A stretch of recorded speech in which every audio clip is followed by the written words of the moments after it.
Today for Devotions with Daniela, we are reading from the first book of Daniela, Uncultured, about growing up in the Children of God religious cult and going into the cult of the U.S. Army. This is chapter 27, Mr. President, We're Not Lesbians. Walter Reed National Military Medical Center, Washington, D.C., August 2014. 5 weeks, a blur, a whirlwind, everything and nothing, both at once. I had spent 5 weeks on different brain medications, being evaluated by psychiatric professionals, undergoing more MRIs. Everyone tried to figure out why I'd shown up missing the brain tumor I was supposed to have. Or did I have something else? Diabetes, thyroid issues, and far-flung diseases were all considered. Once I'd opened up to the colonels about my past, it seemed I couldn't stop talking about it, especially to the mental health professionals whose offices I was in nearly every day as part of my treatment. Something clicked when the surgeon had asked me, "What is going on that you showed up here with all the symptoms of a brain tumor?" I started to see all the ways every part of my life was connected. I told them about the cult, about my hard childhood and teenage years. I told them about joining the Army, about how I tried with all my heart to be a true believer.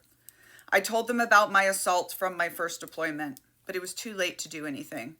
I'd told them how my health had declined so rapidly that I'd gone from winning a marathon to becoming this slip of a girl, shaking and always in pain, within a mere 2 months. I told them about the investigation, how everything had spiraled out of control, how I'd been pulled into its grasp and branded the enemy, even though I'd tried so hard to help. It had been the perfect example of the double bind for women in the military. I had to be a bitch to survive, but once achieved, it had been so easy for Colonel Maxwell to use that against me, to label me a woman hater.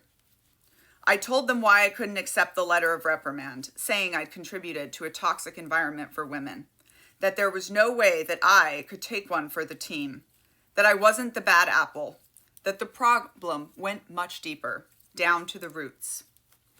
The environment had been toxic for women, all right. That was true Army-wide. But in this case, nobody had wanted to look deep enough to find the real systemic causes. I recognized the familiar thread. It was like when the cult leaders had excommunicated Uncle Jose for his transgressions, then simply moved on.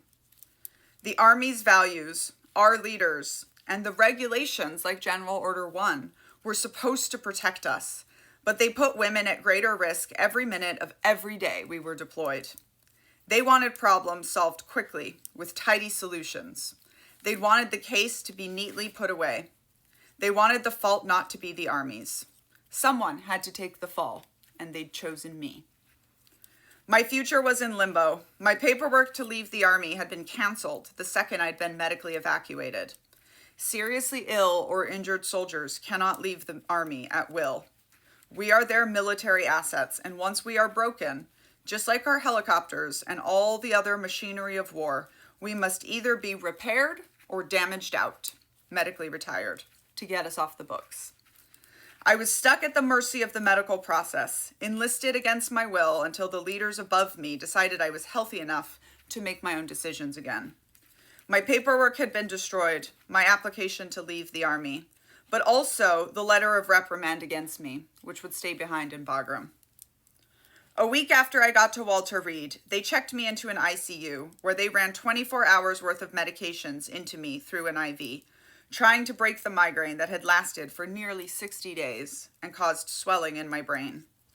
The doctors were concerned, but otherwise, they couldn't find anything wrong. Without the expected tumor, the chain of command at Walter Reed discussed sending me back to Afghanistan, back to my old unit. And even through the numbness of all the pain meds, I was terrified. But Danielle would not let that happen, enlisting the help of Dick Winters, proud 101st veteran, nephew and namesake of the famous Dick Winters from the Band of Brothers series. After hearing my story, he used his political capital to get me permanently transferred to the Warrior Transition Battalion at Walter Reed, where all the soldiers with terminal illnesses, or those with significant and unknown recovery times, were sent. In that unit, our only mission was to recover. With that transfer, Danielle, who's my best friend, was in my new chain of command, and I had a leader I knew cared for me.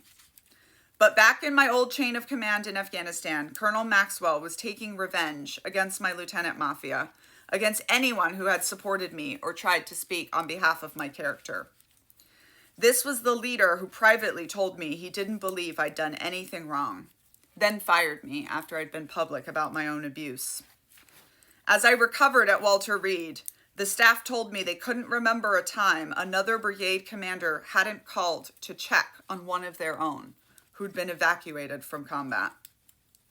I told myself at least I didn't have to go back, but there was still a part of me deep down that wanted his acknowledgement, his approval, his apology. And of course, I would never get that, though he did try to send me a friend request on Facebook a couple years ago. Yikes. You can get signed copies of Uncultured attached here, or listen to me read it to you anywhere you get your audiobooks.